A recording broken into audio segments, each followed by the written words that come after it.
Uma das origens do conflito que tem havido aí nas redes sociais e nas conversas, parece até que nós estamos numa campanha eleitoral de novo, é o enfrentamento infantil da pandemia. Como é que se manifesta o enfrentamento infantil? Através, como o próprio nome diz, de reações infantis.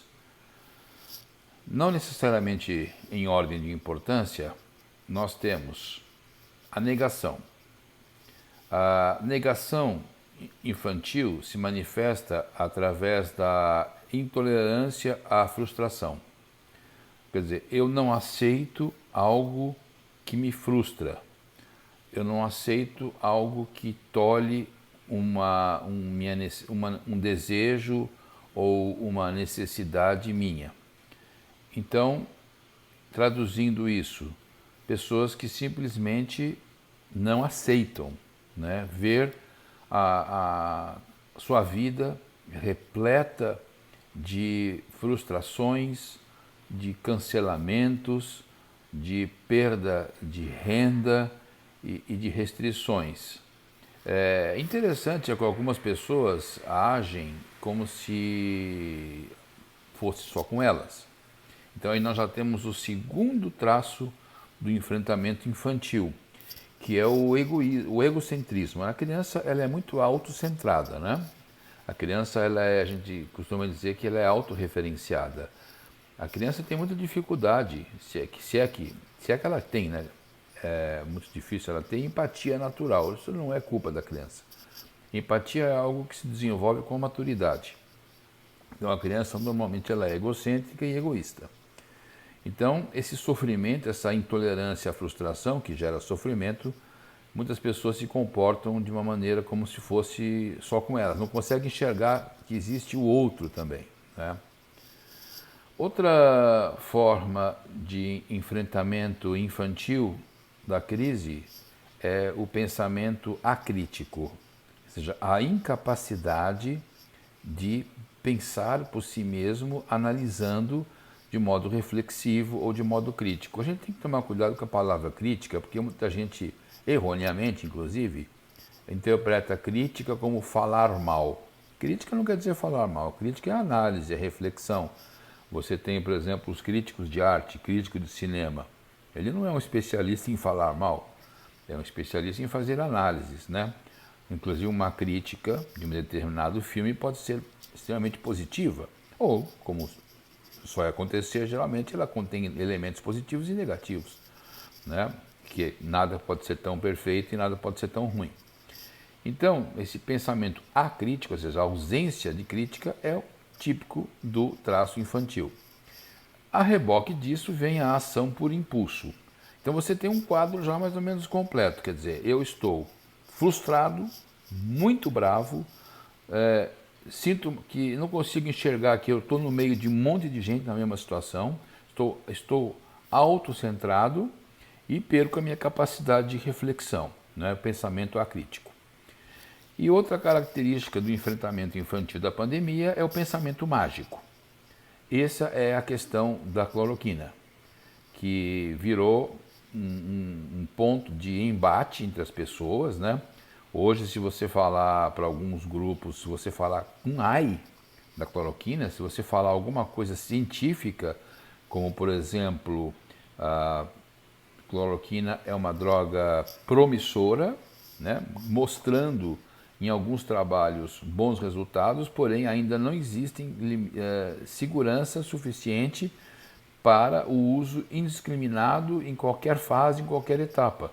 Isso tudo está sendo investigado. Se você falar isso, você periga você ser chamado até de terrorista, né? Você está praticando uma forma de terrorista.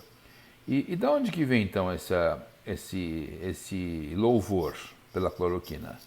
É o pensamento mágico, é a crença eu acredito que alguma fada madrinha, né? Ou seja, algum cientista mágico produziu uma droga maravilhosa e todos os problemas estão resolvidos. Esse enfrentamento infantil ele se fecha agora, né? Se fecha num círculo, porque através do pensamento mágico eu alivio lá no começo a minha intolerância à frustração. Esqueci de falar também que, assim como também faz parte do enfrentamento infantil, que a intolerância à frustração, a frustração gera agressividade, gera violência. E é isso que a gente está vendo também dentro desse repertório de enfrentamento infantil, né, do coronavírus. Eu acho que isso aí é um tema que todo mundo precisa refletir, porque não adianta enfrentar desta forma. A pandemia é real, o perigo é real, as limitações, as perdas são enormes, todo mundo, de alguma maneira ou outra, está perdendo, né? Todo mundo está fazendo sacrifício, esses sacrifícios vão aumentar cada vez mais, né?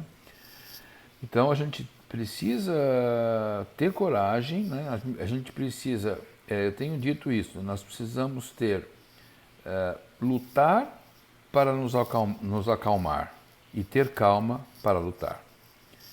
Nós precisamos nos unir, nós precisamos despolitizar, desideologizar a crise, parar com essas teorias conspiratórias absurdas, parar com essa xenofobia e ouvir pessoas que vale a pena ouvir.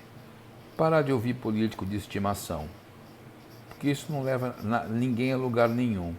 Você vai amanhã fazer um exame e dá uma doença ruim aí, você vai pegar o teu exame, o teu médico vai falar que você vai fazer uma cirurgia, que você vai ficar 40 dias com não sei o quê. Você vai fazer o quê?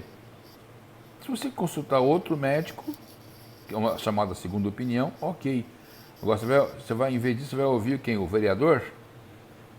Teu deputado de estimação? Teu governador de estimação? Teu presidente de estimação? É isso que você vai fazer com a tua saúde? Então por que você está ouvindo esse agente falando de temas que são científicos, que eles não têm absolutamente nada a ver com isso? Então, vamos ser adultos, tá? Porque o vírus pede um enfrentamento adulto, né? Numa situação dessas, uma postura infantil, ela é inclusive perigosa, tanto no nível individual quanto no nível coletivo. Aliás, se a gente quiser sair da crise, esquece o individual. Temos que pensar coletivamente, temos que nos ajudar. É tempo de compaixão, é tempo de fraternidade. Não é hora de partido político, não é hora de direita e esquerda, não é hora de cor partidária, não é hora de adular político de estimação. Cuida do teu cachorrinho. Você quer um pet? Você tem pet? Se você não tem, arruma um pet, está cheio de bichinha para adotar. Pega um gatinho, pega um cachorro, tá? Fica passando a mãozinha no teu gatinho, no teu cachorro, não no político de estimação, tá certo? Ele não vai lembrar de você. Na verdade, você para ele é uma ferramenta, é um instrumento só, é um joguete. É uma coisa que ele vai utilizar. Esquece isso. Pensa na tua comunidade, nos teus vizinhos, na tua família, na tua cidade. Pensa em gente. Não pensa nesse tipo de gente, que esse tipo de gente nunca fez nada de bom, tá? Tem os melhorzinhos, tem os piorzinhos. Mas na hora do vamos ver, os boletos vão para você, a doença vai para você, para tua família. Tudo acontece, as bombas vão estourar no teu colo. E não vai ter político de estimação para te socorrer. Ou vai? Só no pensamento mágico, só no pensamento infantil. Vai aparecer um salvador, um anjo, na hora do teu desespero, vai aparecer um político encarnado em forma de anjo, vai resolver todos os seus problemas. Esse é o pensamento infantil. E é isso que leva nós para o buraco. Ok? Um abraço e vamos em frente. Coragem. Lutar para ter calma. Calma para poder lutar.